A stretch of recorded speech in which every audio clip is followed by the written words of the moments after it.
Mesdames et messieurs, bonjour et bienvenue sur notre chaîne YouTube. L'information en Afrique et dans le monde en continu. Ici, nous n'avons qu'un seul objectif, c'est de vous informer autant que possible sur l'actualité, la politique, l'économie et bien d'autres. Alors si vous êtes nouveau, abonnez-vous et activez aussi la cloche de notification pour ne rien manquer des informations à venir. Cela étant fait, on commence.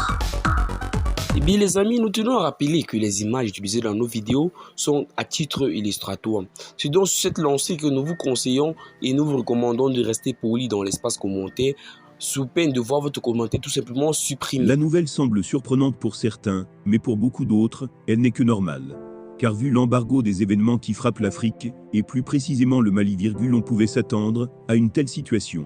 La question est la suivante. Qui sont les indicateurs de ce coup d'État qui visait à l'assassinat du colonel Assimi Goïta?